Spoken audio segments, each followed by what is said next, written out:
സർക്കാർ ministry of earth സയൻസിന് കീഴിൽ തിരുവനന്തപുരത്തുള്ള national centre for earth science സ്റ്റഡീസിലെ വിവിധ തസ്തികകളിലായിട്ട് 25 പോസ്റ്റുകളിലേക്ക് ഇപ്പോൾ അപേക്ഷ ക്ഷണിച്ചിട്ടുണ്ട്. താല്പര്യത്തിൽ 2026 ഏപ്രിൽ 10 വരെ ഓൺലൈനായിട്ട് അപേക്ഷിക്കാൻ കഴിയും. അപേക്ഷാ ഫീസ് ഒന്നും പറഞ്ഞിട്ടില്ല. വേക്കൻസികൾ കോൺട്രാക്ട് അടിസ്ഥാനത്തിൽ 1 വർഷത്തേക്കായിരിക്കും ആദ്യ നിയമനം എന്ന കാര്യം കൂടി ഓർമ്മിക്കുക. വേക്കൻസി ഡീറ്റെയിൽസ് ഒക്കെ ഒന്നാമത്തെ പോസ്റ്റ് ഹിന്ദി ട്രാൻസ്ലേറ്ററുടെ ആണ്. ഒരു വേക്കൻസിയുള്ള ഇന്റർവ്യൂ ആയിരിക്കും സെലക്ഷൻ. 35,000 രൂപയായിരിക്കും 35 വയസ്സിലുള്ളവർക്ക് അപേക്ഷിക്കാൻ കഴിയും. ശമ്പളമായിട്ട് 28,000 രൂപയും HRM ആയിരിക്കും ലഭിക്കുക. വേണ്ട വിവിധ മാസ്റ്റേഴ്സ് ഡിഗ്രി, ഹിന്ദിയുടെ മാസ്റ്റേഴ്സ് ബിരുദം, അതുപോലെ ഡിപ്ലോമ സർട്ടിഫിക്കറ്റോ ട്രാൻസ്ലേഷനിൽ ഉണ്ടായിരിക്കണം. 2 വർഷത്തെ പ്രവൃത്തി ഉണ്ടായിരിക്കണം. അടുത്ത പോസ്റ്റ് പ്രോജക്ട് അസോസിയേറ്റ് ഗ്രേഡ് 2 എന്നുള്ളതാണ്. 5 വേക്കൻസികളുണ്ട്. ഇതിലും ഇന്റർവ്യൂ ആയിരിക്കും സെലക്ഷൻ. 35 വയസ്സിലുള്ളവർക്ക് അപേക്ഷിക്കാൻ കഴിയും. ശമ്പളമായിട്ട് 28,000 രൂപയും HRM ലഭിക്കും.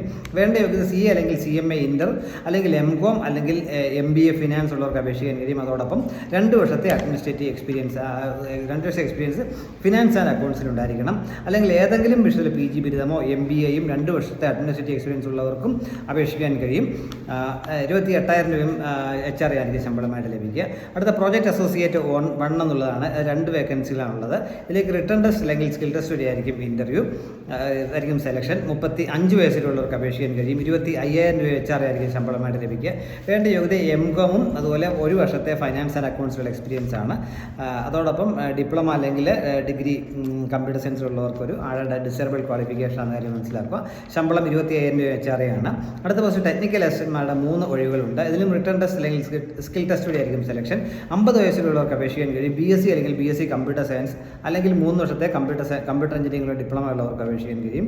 അടുത്ത പോസ്റ്റ് ഫീൽഡ് അസിസ്റ്റന്റ് ആണ്. ഫീൽഡ് അസിസ്റ്റന്റ് ഇലക്ട്രിക്കൽ 1 വേക്കൻസി ആണുള്ളത്. ഇലക്ട്രിക്കൽ എഞ്ചിനീയറിംഗിലോ ഡിപ്ലോമ ഉള്ളവർക്ക് അപേക്ഷിക്കാൻ കഴിയും. 50 വയസ്സിലുള്ളവർക്ക് അപേക്ഷിക്കാൻ കഴിയും. 20,000 രൂപയും HRM ആണ് ശമ്പളമായിട്ട് ലഭിക്കുക. അടുത്ത സയന്റിഫിക് അഡ്മിനിസ്ട്രേറ്റീവ് അസിസ്റ്റന്റുമാരുടെ 11 ഒഴിവുകളുണ്ട്. ഇതിലും റിട്ടേൺ ടെസ്റ്റും സ്കിൽ ടെസ്റ്റും വഴി ആയിരിക്കും സെലക്ഷൻ. 50 വയസ്സിലുള്ളവർക്ക് അപേക്ഷിക്കാൻ കഴിയും. ശമ്പളമായിട്ട് 18,000 രൂപയും HRM ആയിരിക്കും ലഭിക്കുക. വേണ്ട യോഗ്യത ഏതെങ്കിലും വിഷയത്തിൽ ബിരുദവും 2 വർഷത്തെ അഡ്മിനിസ്ട്രേറ്റീവ് എക്സ്പീരിയൻസ് ഉള്ളവർക്ക് അപേക്ഷിക്കാൻ കഴിയും. കമ്പ്യൂട്ടർ നോളജ് ഉണ്ടായിരിക്കണം. അടുത്ത പ്ലംബറുടെ 1 ഒഴിവുണ്ട്. ITI പ്ലംബറും 2 വർഷം പ്ലംബിങ്ങിലുള്ള എക്സ്പീരിയൻസാണ് വേണ്ട യോഗ്യത. 18,000 രൂപയും HRM ആയിരിക്കും ശമ്പളമായിട്ട് ലഭിക്കുക. 50 വയസ്സിലുള്ളവർക്ക് അപേക്ഷിക്കാൻ കഴിയും. റിട്ടേൺ ടെസ്റ്റ് അല്ലെങ്കിൽ സ്കിൽ ടെസ്റ്റ് ഉണ്ടാവും. അവസാനത്തെ പോസ്റ്റ് മൾട്ടി ടാസ്കിംഗ് സ്റ്റാഫാണ്.